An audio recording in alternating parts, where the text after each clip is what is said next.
고학년 학생들 오랜만에 뵙습니다. 사실 강의를 지금 이제 2학년 아이들은 2학년 여러분 후배들이죠. 2학년들은 강의를 이제 요번 학기 시작되면 이제 책에서 배울 작품들을 미리 선생님 강의를 찍어서 공부 자료를 올리고 있거든요. 그래서 현재 4주차까지 해서 총 8작품들을 카페를 통해서 공부하고 있는데 여러분들은 이제 선생님과 작년 1년 동안 배웠던 학생들이잖아요. 그래서 뭔가 좀 도움 줄 수 있을 게 없을까 좀 고민을 좀 해보다가요. 수능 특강 연계교재 작품들 공부를 지금 대부분 많이들 하셨을 것 같아서 그 작품들에 대한 것들을 한번 정리를 좀 해드릴까 하고 이 강의를 준비 한번 해보게 됐어요. 코로나 때문에 정신없죠? 그런데 여러분 잊지 말아야 될 게 하나 있는데요. 코로나로 인해서 개학이 연기되고 있다고 해서 여러분 여유가 생긴 게 아니거든요. 명심하셔야 돼요. 여유가 생긴 게 아니라 어찌 보면 나중에 좀 정리할 수 있는 시간들을 여러분 앞으로 땡겨온 거나 마찬가지이기 때문에 대부분의 입시학원 선생님들도 그렇고 입시 전문가들도 똑같이 얘기를 하고 있거든요. 이 시기는 뒤에 있는 시간들을 앞에서 끌어다 쓴 시간이지 결코 남는 여유 시간이 아니다. 그런데 사람 마음이 왠지 시작해야 될 시점이 좀 늦춰지고 있으니까 왠지 나한테 덤으로 생길 시간 같단 말이에요. 근데 덤으로 생길 시간이 절대 아니에요. 혹시라도 여러분 지금 나태해져 있는 사람 있다면 정신 바짝 차려요. 알았죠? 선생님 작년에 수업하면서 많은 얘기들을 했어요. 정신 바짝 차리셔야 되고요. 사실 이 강의를 좀 준비하면서 어떤 걸 좀 해드릴까 고민했었는데 일단 요즘 수능이 제일 중요한 건 누가 뭐래도 국어잖아요. 1교시를 잘 보면 나머지도 함께 잘 풀린다라는 여러분들 그건 다 알고 있을 거고요. 그래서 이런 학생들은 좀 강의를 들어보면 좋을 것 같아요. 첫 번째, 수능과 내신을 함께 잡고 싶다. 사실은 내신을 내는 방법들은 입시 전문가 선생님들보다는 학교 선생님들이 제일 잘 알아요. 왜냐하면 학교 선생님들이 출제를 하니까요. 물론 선생님이 고3 선생님은 아니지만 아마 그 선생님들이 사용하시는 것도 선생님과는 별반 다를 게 없을 거예요. 그렇기 때문에 같이 준비를 하실 분들 강의를 들어보시면 좋을 것 같고요. 두 번째, 문학이 약하다. 나 혼자 문학작품을 봐도 무슨 말인지 모르겠다. 이런 사람들 꼭 들어보셔도 좋을 것 같습니다. 사실 선생님이 요거를 이제 찍으면서 어떻게 준비를 했냐면 흔히 말하는 이제 메가 땡땡, 그 다음에 이 땡땡, 이 땡수 이런 이제 그 사설인강, 그 다음에 대땡 땡땡 맥 이런 거 있죠. 그런 이제 그 세 개 가장 유명한 현재 이제 탑 1, 2, 3라고 보통 얘기를 하죠. 그 세 개의 학원 강사 선생님들, 흔히 말하는 1학년 선생님들이 강의하시는 걸 이제 다 들어보고 그리고 EBS에서 선생님 또 강의하신 걸 들어보고 모든 선생님들 강의를 종합해서 강의를 이제 준비했어요. 그러니까 4개를 다 녹여내고 선생님의 지식까지 녹여냈으니까 총 5가지를 녹여낸 거나 마찬가지겠죠. 그래서 이 강의 하나 들으시면 여러분들 수능 볼 때 결코 무조건 없을 거예요. 그래서 그런 차원에서 한번 준비를 해본 거니까 혹시라도 나는 돈이 없어 선생님 그냥 사실 사설인강 듣기 좀 그래요. 이런 학생들도 들어보시고 또한 두 번째로는 그냥 그 사설인강 이미 듣고는 있지만 잘 정리가 되는지 모르겠다 이런 사람들도 함께 들어보시면 좋을 것 같아요. 아무래도 선생님은 여러분과 1년 동안 함께 했으니까 좀 익숙한 얼굴이 강의하는 게 훨씬 더 좀 편안하지 않을까요? 학교에서 강의 듣는 것 같기도 하고 그래서 같이 좀 준비를 해봤으면 좋겠습니다. 오늘의 한마디 여러분 좀 먼저 해드리고 그 다음 강의를 시작하려고 하는데요. 요런 얘기 있어요. 가장 위대한 영광은 한 번도 실패하지 않음이 아니라 실패할 때마다 다시 일어서는 데 있다. 공자님이 하신 말씀인데요. 여러분들 그거 아세요? 선생님이 작년에 여러분들 그러니까 매년 고3원이들 입시를 하면서 제일 많이 썼던 단어 중에 하나가 회복 탄력성이라는 것. 그러니까 무너지면 거기서 쓰러져 있는 게 아니라 다시 한번 일으켜 세워진다라는 데 있어요. 입시라는 거 여러분들 꾸준하게 잘하는 사람들은 많지 않거든요. 공부도 마찬가지고요. 그래서 항상 넘어지기 쉬워요. 근데 우리는 성공한 사람들의 겉모습만 보지 그들이 얼마나 많은 실패를 했는지 과정들을 보지 않는단 말이에요. 여러분들 지금 혹시라도 내가 잘할 수 있을까? 내 수준이 지금 별로 좋지 않은 것 같은데 어쩌지? 내가 이걸 했다가 혹시라도 이 방법이 잘못된 거면 어떡할까? 이런 고민이 있는 사람 있다면 걱정하지 마시고요. 일단 하세요. 일단 도전하시고 일단 달리셔야 됩니다. 그러고 나서 하다가 방향은 조금씩 수정해 가시면 되는 거거든요. 한 번도 실패하지 않은 사람이 없다는 걸 기억하시고 실패할 때마다 혹은 뭔가 힘들 때마다 다시 일어서려는 의지만 갖고 계시면 여러분들 올해 입시는 꼭 성공할 거예요. 그러니까 믿으시고 열심히 한번 달려보셨으면 좋겠습니다.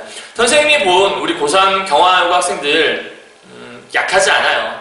근데 다만 조금 가끔 조금 흔들릴 뿐이죠. 그 흔들린 것들을 꼭 잡고 올해 입시 다 성공했으면 좋겠습니다. 아셨겠죠? 자, 그러면 일단 오늘 첫 번째 작품들로 이제 요거 구지가부터 한번 가보려고 해요. 요 그림 하나면 사실 거의 다 끝나는 거나 마찬가지거든요. 여러분들 고전 시가 하면 제일 처음 시작 부분이 고대 가요부터 시작을 하죠. 고대 가요에 총 5가지가 있다고 하는데 항상 매년 수능 작품을 강의할 때마다 제일 첫 나온 작품이 바로 이 구지가예요. 구지가는 여러분 아시죠? 거북이 얘기라고 볼 수 있고요. 사실 요거에 대한 것들은 이 책에서 여러분 이걸 아셔야 돼요. 고대 가요는 모든 것들이 배경 설화라는 게 존재해요. 그 설화를 바탕으로 해서 작품들을 지었다고 볼 수가 있거든요. 그래서 이 작품 역시도 어떠한 이야기를 토대로 해서 가는 건데 여기 사람들 보여요? 사람들이 뭔가 제사를 지내고 있고 거북이가 위에 있고 그렇다면 저때 거북이라는 존재는 거북이에게 사람들이 빌고 있잖아요. 그러니까 평범한 거북이는 아니라는 거예요. 총 4줄밖에 안 되는 사구체이긴 하지만 사실 되게 배울 게 간단하기도 하고 사실 수능에 나오기 좀 적합하지 않다라도 볼 수 있어요. 왜냐하면 수능에서 제일 좋아하는 원투 장르 아시죠? 시조와 가사, 원투, 그죠? 그래서 시조와 가사 문학이 사실은 제일 잘 나오긴 하지만 그렇다고 비연기 작품, 그러니까 흔히 말하는 이제 비주류의 작품들이 안 나온다라고 볼 수는 없거든요. 흔히 말해 보기로 활용될 수도 있을 것이고 그래서 정리는 일단 하고 넘어가시기 좀 좋을 것 같아요. 아시죠? 자, 그러면 이 부분이에요. 자, 이 작품 볼 때 요걸 먼저 확인하고 넘어가셔야 돼요. 자, 볼게요. 9부족이 살고 있는 북쪽 구지봉에서, 그래서 구지가라는 이름을 지었나 보죠. 사람들을 부르는 것 같은 이상한 소리가 났다. 그래서 무리 200~300명. 이거 뒤에 문제에 나와 있는 복이에요. 사람의 소리 같았지만 형체는 보이지 않고 다만 소리만 들렸죠. 여기에 사람이 있는가? 9부족의 추장, 즉 구간들이 말했죠. 자, 중요한 건 여기 보세요. 하늘이 나에게 이곳에 내려와 새로운 나라를 세워 임금이 되라고 명하셨기 때문에 이런 일들 벌였다고 얘기를 하고요. 그런데 중요한 건 봉우리 꼭대기에 흙을 파내면서 거부가 머리를 이 노래를 부르라는 얘기예요. 여러분 중요한 거 흙을 파내라고 얘기하는 것들, 흙을 파낸다는 우리가 농사와 약간 비슷하잖아요. 일을 하는 거거든요. 그래서 사실 보기를 통해서 그냥 단순하게 얘기만 주는 게 아니라 이 작품에 대한 성격을 설명을 다 해주는 거예요. 이 작품은 흙을 파낸다, 즉 일을 하며 부르는 노래, 노동요의 성격을 갖고 있다는 걸 보여주는 거고요. 그 다음 밑에 오니까 이렇게 춤을 추며 노래를 부르라고 얘기하는 거 보면 이 노래는 단순한 노래가 아니고요. 뭔가 좀 즐겁게 부르는 노래. 그런데 이렇게 했을 때 대왕을 맞이하게 되어 팔짝팔짝 뛰게 될 것이다 라고 미리 얘기해 준 거예요. 그러니까 이 사람들이 그냥 갑자기 노래를 부르게 된 게 아니에요. 하늘에서 계시가 내려와서 너희가 이 노래를 부르며 이 흙을 파내며 노래를 부르게 되면 너희를 위한 왕이 나올 것이다 라고 설명을 한 거죠. 그랬더니 국왕들은 그 말과 같이 하면서 모두 기쁘게 노래하고 춤을 추기 시작을 해요. 그죠? 그러니까 이 노래는 혼자 부르는 노래가 아닌 거죠. 중요한 건 모두. 그렇다면 이 작품은 집단 가요라고 볼 수 있겠구나. 혼자 개인적인 감정을 노래한 게 아니구나. 이걸 알 수 있겠죠. 또 하나, 얼마 후 하늘을 우러러보니 자줏빛 새끼줄이 하늘에서 드리워져 땅에 닿았고 줄 끝을 살펴보니 붉은색 포자기 뭔가 신비로운 얘기가 등장하죠. 그러니까 지금 보면 이 노래를 부르니까 단순하게 그냥 노래 부르고 끝! 이게 아니라 뭔가 신비로운 일을 일어나게 만드는 노래라는 거예요. 그렇다면 이 노래의 특징은 또 뭐라고 볼 수 있냐면 일종의 어떠한 주술적인 성격을 갖고 있는 뭔가 신기로운 일을 경험하게 만들어주는 뭔가 주문의 역할을 하고 있는 그러한 작품이라는 걸 알 수가 있겠죠. 그래서 이 3가지를 토대로 해서 작품을 읽어보라고 얘기하는 거예요. 여러분 중요한 게 하나 있는데 고대가요가 황조가도 있고 그다음에 여기 있는 이 구지가 공무도화가 이런 것도 있지만 그 5가지 작품 중에서 유일하게 집단 가요적인 성격을 갖고 있는 건 이 구지가밖에 없어요. 하나 더 있긴 한데 해가라고 있죠. 그래서 그 구지가와 해가는 거의 다 비슷한 작품이기 때문에 그래서 결국 이걸 통해서 이 시기가 집단으로 노래를 부르는 시기였고 이 집단 가요에 어떠한 그러니까 무엇이 들어있을까 이런 걸 파악하고자 노력하는 게 이제 필요하다라는 거죠. 이해가셨죠? 자, 그러면 한번 가보도록 할게요. 여러분들 꼭 명심할 게 하나 있는데요. 주의할 거 하나. 여러분들은 선생님이 아니잖아요. 선생님들은 사실은 작품을 보게 되면 대충 감이 오거든요. 이게 어떠한 특징들이 있고 이게 이런 것들을 의미하지 않을까라는 감이 좀 잡혀요. 근데 여러분들 그렇지 않죠. 그러니까 문화작품을 볼 때 여러분들이 제일 중요한 건 뭔가를 찾으려고 하기 때문에 되게 힘든 거예요.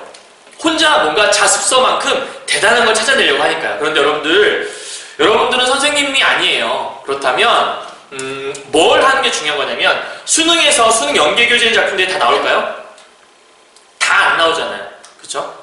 그러니까 이 작품 중에 몇 가지가 골라 나오잖아요. 그렇다면 뭐가 나올지 모르는데 모든 문학작품을 어떻게 내가 다 외울 수 있겠어요? 현대시의 모든 것이라는 뭐 이렇게 정리된 책들, 고전시의 모든 것 정리된 책들을 다 외울 수 있다면 물론 좋겠죠. 그런데 굳이 그럴 필요가 뭐가 있냐라는 거예요. 굉장한 시간 낭비이고 신경 낭비인 거죠. 그래서 중요한 건 여러분 하나만 기억하면 돼요. 문학작품을 읽고 뭐 하는 거냐면 그냥 읽으면서 그 안에 스토리, 서사를 찾아내는 거예요. 모든 문학작품은 이야기가 숨어 있어요. 그 이야기를 이해하시면 작품들은 다 이해할 수 있다는 거예요. 이해하셨죠? 오케이. 자, 그러면 지금부터 우리가 뭘 봐야 될지 한번 쭉 읽어보도록 하죠. 거북아 머리를 내어라. 내밀지 않으면 구워 먹어버릴 거야. 이 노래를 부르면 너희한테 왕을 줄게. 아까 우리 보기에서 봤잖아요. 그죠? 그러니까 미리 정보를 알고 들어왔으니까 그럼 왕을 달라는 주술적인 노래인가 보구나. 그렇다면 거북이가 누구이길래? 이런 걸 이제 우리가 파악하는 게 여러분의 핵심 포인트라고 볼 수 있는 거겠죠. 그래서 한번 가보도록 하죠. 첫 번째, 거북아라고 부르네요. 이 작품 나올 때마다 늘 나오는 항상 출제되는 출제 요소라는 게 있어요. 여러분들 알고 있는 사람 많겠지만 일단 부르잖아요. 거북아 머리를 내어라 하고 거북이를 부르기 시작을 해요. 그죠? 그 다음에 거북아 머리를 내어라 내놓으라고 그럼 뭘 내리는 거죠? 그렇죠. 명령을 내리고 있는 거죠. 그 다음 내밀지 않으면 이라고 했으니까 뭐 하고 있죠? 가정을 하고 있죠. 마지막 구워서 먹어버릴 거야. 먹겠어! 라고 하는 의지를 밝힌다라는 느낌보다는 야 이거 안 하면 너 죽어! 라고 얘기하는 일종의 협박, 위협을 하고 있는 모습이라고 볼 수 있죠. 그렇다면 이 시는 총 4구체로 되어 있는데 이 시는 이러한 흐름을 가지고 시를 쓰고 있다. 그런데 선생님이 예전에 고전문학 강의할 때 얘기했었는데 특이한 게 하나 뭐냐면 무엇인가를 간절하게 바라고 있는 거잖아요. 그런데 바라는데 어떻게 바래요? 너무나 간절하게 바래요? 아빠 용돈 좀 올려줘요. 그렇지 않으면 아빠 뭐 이런 거잖아요. 그렇죠? 아버지를 뭐 어떻게 버리고 뭐 이런 거예요. 아버지가 기가 막히지 않을까요? 그죠? 그러니까 뭔가 바라는 게 있다면 아빠 제발요 좀 주시면 안 돼요? 제발요 뭐 이렇게 해야 되잖아요. 근데 그런 게 아니라 뭔가 간절함보다는 협박을 통해서 내놔라고 하는 뭐 약간 깡패들도 아니고요. 그죠? 그러니까 약간 그런 독특한 방식의 설득 방식을 취하고 있다는 거. 그래서 요 부분이 사실은 제일 중요하다. 내신을 출제하더라도 낼만한 건 요 네 가지 흐름 중에 요 부분에 아마 초점을 맞추지 않을까라는 게 여러분 중요 포인트라고 보시면 될 것 같아요. 자, 그럼 거북이라는 건 어떤 존재일까? 우리의 무엇인가를 들어줄 수 있는 존재나 마찬가지인 거잖아요. 그래서 이 거북이는 뭔가 신적인 존재구나 이러한 내용들을 하나 가져오셔야 될 거고요. 그 다음 두 번째, 머리를 내어라. 우리 아까 뭘 준다고 얘기했었죠? 왕을 준다고 얘기했었죠. 그렇다면 왕이라는 존재는 사실은 우리 전체에 일종 우리를 이끄는 사람이라고 볼 수 있잖아요. 앞에다 우두를 붙이면 우두머리 이런 뜻이 되잖아요. 그래서 이때의 머리는 일종의 왕 혹은 뭐 우두머리 이런 의미를 지니고 있다라고 우리가 보통 얘기들을 하는 거죠. 그래서 우리가 왕을 달라고 혹은 임금을 달라고 신에게 비는 어떠한 노래 이런 의미를 담고 있는 것들이 바로 이 시의 특징이라고 보시면 크게 어렵지 않을 겁니다. 이해가셨죠? 이거 외에 여러분 할 게 없어요. 이게 중요한 건 뭐냐면 이 작품이 이제 정리가 좀 중요한 거죠. 갈까요? 자, 핵심 정리 이것만은 꼭꼭꼭이에요. 간단하게 끝는 작품이라서 본문에서는 이런 거만 정리하고 넘어가시면 되고요. 첫 번째, 임금의 강림을 기원하는 시이다. 그런데 여기에서 나오는 시어들이 상징성을 갖고 있더라. 이 거북이는 아까 얘기했지만 신적인 존재, 머리는 임금 혹은 우리의 우두머리를 상징하는 노래, 그 다음에 부름과 명령과 가정과 위협의 흐름을 갖고 있으면서 이 중에서 특이하게도 어떠한 소원 성취를 위해서 간절하게 비는 것이 아니라 위협을 통해 무엇인가 이끌어내려고 한다. 그래서 이 부분이 좀 중요하고 독특한 방식이라고 말씀드렸고요. 마지막 하나는 집단가요적인 성격이 있었다. 그래서 집단가요가 중요한 건 이 작품에서 이제 공무도화가로 넘어가게 되는데요. 그 공무도화가라는 작품은 그러니까 보통 우리가 비교를 할 때 구지가와 공무도화가도 역시 고대가요예요. 들어봤죠? 니마 그 강을 건너지 마 이런 내용 다루는 거잖아요. 그렇다면 이 구지가 같은 경우에는 단체로 이 노래가 거북아 머리를 내어라 하면서 혼자 놀이터에서 부르는 그런 노래가 아니에요.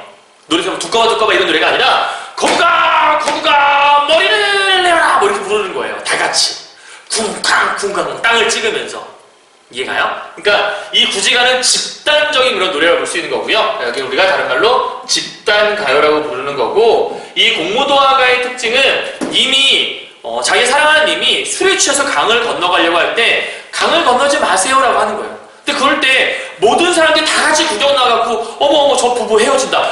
님아 그 강을 건너지 마! 막 이렇게 부르는 그럴 리가 없잖아요. 그런 노래가 아니에요. 그러니까 이 노래는 우리가 뭐라고 하냐면 개인적인 서정시라고 얘기를 하거든요. 그래서 고대가요 시기는 집단가요에서 개인적인 서정시로 넘어가는 과도기적인 성격이다라고 설명을 하고요. 그 이후로는 당연히 대부분의 시들이 개인적인 서정시의 성격을 담을 수밖에 없는 거겠죠. 이해 가세요? 네, 그러면 여기까지 정리하면 될 것 같고요. 그래서 이러한 집단가요를 부르는 건 혼자 그냥 청승맞게 부르는 노래가 아니라 함께 뭔가 일을 하면서 부르는 노동요. 아까 우리 막 흙을 파낸다는 말 있었죠. 그리고 왕을 얻을 수 있도록 만들어준 주문 같은 주술요이다라는 정도까지 정리하시면 될 것 같습니다. 이해하셨죠? 자, 요 정도까지 이제 정리하고 나서 잠시 후에 두 번째 작품인 이규보의 꽃샘바람이라는 시를 한번 보도록 하죠. 자, 여기까지 정리 끝이요. 일단 잠시 후에 봐요.